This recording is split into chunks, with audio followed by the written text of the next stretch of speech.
Rise and Shine Superstar is your favorite light coach, MB. And today is a great day to be alive. Why? Because you're still here. So stop what you're doing, comment below, and scream at the top of your lungs, come through. If you are thankful that God woke you up this morning, because gratitude is the absolute best way for you to start your day. And if for some reason you woke up and you weren't happy that you woke up, or you woke up feeling a little ungrateful, a little grinchish, a little grouchish, a little Eeyore-ish, and I need you to stop right now and find 10 things and 10 reasons why you should be grateful that you're still alive. Because you are blessed to see another day that's full with opportunities that if you just look for them, your day will be the most spectacular, magnificent day you can imagine. But you have to seek greatness. You have to seek joy. You have to seek fulfillment. You have to seek happiness. You can't wallow in misery and stay in the slums of sadness and then expect to have a life of joy. You have to pull yourself up out of the trenches, pull yourself up out of the mud. Understand that whatever is going on right now, it's not going to last forever, and you were created to overcome it. So take a moment and focus on the things that bring you joy. Love, peace, happiness. Focus on what you can be grateful for today so that you don't make a permanent decision based off of a temporary situation. All right, tribe, y'all know what it is. This week is all about identifying our purpose. If you've missed any of the videos, go back, because each day we're talking about something specific to help you identify your purpose so that you know that once you're in it, like you're in it. So the first day we talked about passion. Your purpose is something that you're very passionate about. It's found in your gifts, and your gifts will make room for you. Then on Monday, we talked about it being undeniable. Like when you look at yourself in the mirror and you're doing something in your purpose, you're like, oh yeah, okay, that's you. Okay. Like you know that it is exactly who and what you were created to be and be doing. Your purpose, however, comes with a responsibility. A lot of times we don't operate in our purpose and in our gifts because we're so selfish and self-focused that we miss out on the fact that what we have, what God has given us, it's not for us in the first place. It's for us to share with the world. So we have a responsibility with our purpose. That once we identify it, we start acting in it and walking in it so that what we have, we can give. Then we also talked about your purpose being a provider. If you would wake up any day and do something that you could enjoy doing, and you had all of the things you needed, and you didn't need to do it for money, what would it be? That's what's going to provide for you. That's what's going to give you your necessities in life. That's what's going to give you the finances in life. That's what's going to give you the peace, the joy. That abundant life that you want is provided through the passion of operating in your purpose every day.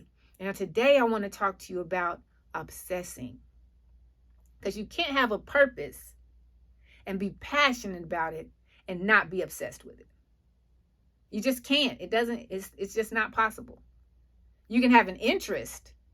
See, Kobe Bryant and Michael Jordan, they had the same sport enhancement coach. And his coach said Kobe Bryant was never interested in winning championships. He was obsessed with it.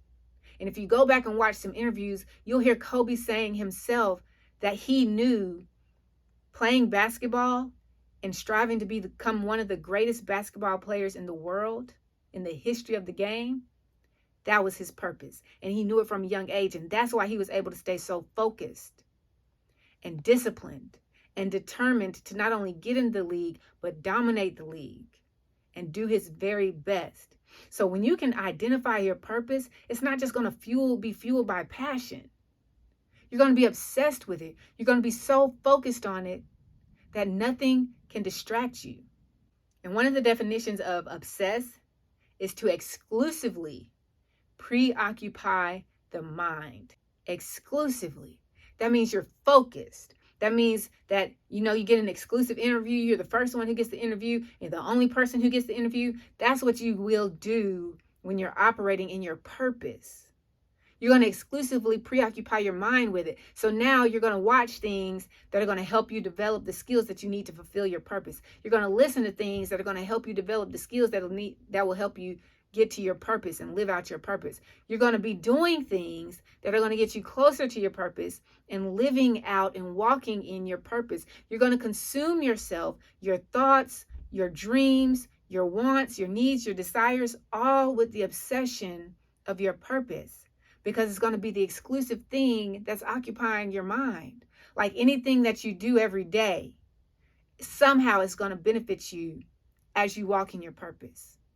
Who you're listening to, what you're watching, what you're doing, how you're doing it, it's all going to help build up what you need to be the best version of you as you walk in your purpose. The world is going to be your library, and you're going to take from it things that you can learn. You're not going to cloud your mind with unnecessary negativity from the news, from gossip, from social media, from Netflix, from Amazon, from reality shows. You're not going to do that. You're going to exclusively focus on the mission.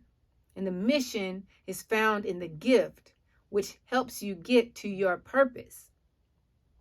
So you have to wake up obsessed with it. You have to wake up with it on your mind. You have to eat breakfast with it on your mind. You have to eat lunch with it on your mind. You have to eat dinner with it on your mind. You have to go to bed with it on your mind. Everything that you're doing throughout the day is focused on helping you pursue and perfect your purpose. It's an obsession. But in order for you to be great at something, you have to be obsessed with it. It can't just be your hobby.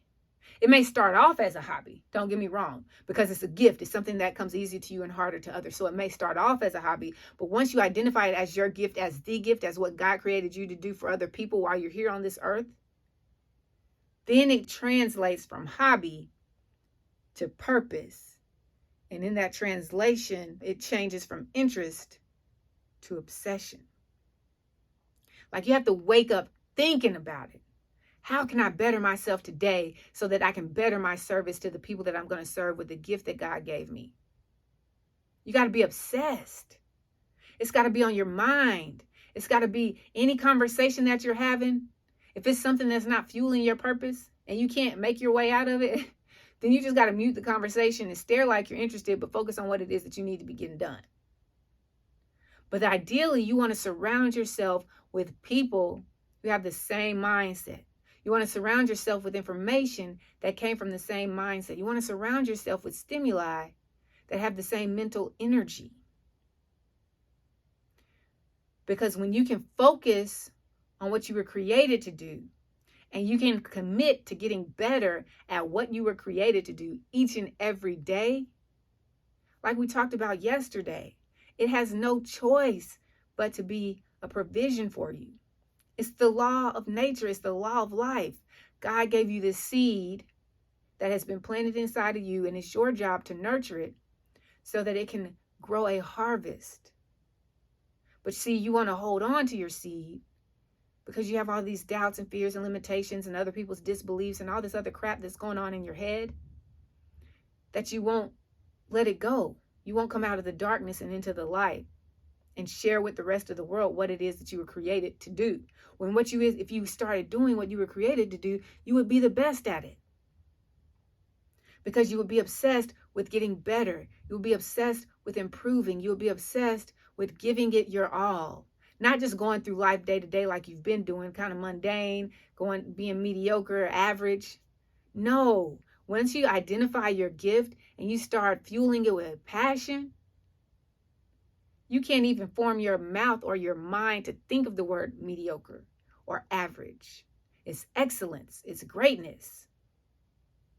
That's what happens. And that's what you aim for, because whatever you focus on, that's what you're going to get more of. Where your focus goes, your energy flows, and that is what grows. So you got to be focused on your purpose. It has to be something that you can obsess over in a healthy way. It has to be your fire. It has to be your food. It has to be your water. Like you need to want your purpose as much as you want to eat, as much as you want to live, as much as you want to survive. You need to want your purpose as much as you want to be healthy. And you can't say that you don't want to be healthy. It's just you don't want to do the things that you need to do to be healthy. But your purpose, if you can focus on that, it's going to encourage you to change every other area of your life, because you'll know then that I can't fail in this area and expect to succeed over here. If I want to be successful in walking in my purpose, then I need to start being successful in my health. I need to be successful in my finances. I need to be successful with who I allow in my space, in my energy, in my mental real estate. I need to be successful with what I give my time, energy, and attention to, because I want to be successful in what God created me to be. God created you to be it. So you can't fail. You can only fail if you stop trying. You can't fail your way to success. You fail your way to failure. Because you don't fail if you keep trying. You just find out what you did wrong was wrong, and now you go do something else that's right, which is leading you to the right. So don't look at any time you decide to make an attempt towards what it is that you feel you were led to do and it doesn't go right. Don't look at it as failure. Don't look at it as defeat. Don't look at it as disappointment or letdown. Look at it as, okay, well, that's clearly the wrong direction. Let's try this way. You can only fail if you give up. But when you're passionate about something, you're not going to quit on it. You're going to be obsessed with getting better, with doing better, and becoming better. Your purpose drives obsession to truly do all that you can do with all that you have, with the gifts God has given you. So you got to be obsessed with it.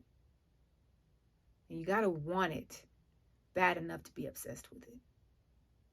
But if it's your purpose, if it's the gift, if it's the thing that you really love doing, there's no doubt that you want it. But you got to make sure that you don't doubt what it takes to do to get it. Because if you're obsessed with the trophy, then you'll do whatever it takes, because you know that it takes what it takes. And it can't be anything less than that. So be obsessed with your purpose today and see how your life is going to change. But you know what it is. If you don't remember anything I just said, always remember this. It's a great day to be alive. It's a great day to be great. And it's a great day to find the greatness in you. Now go out there and live the greatest purpose-obsessed day of your life.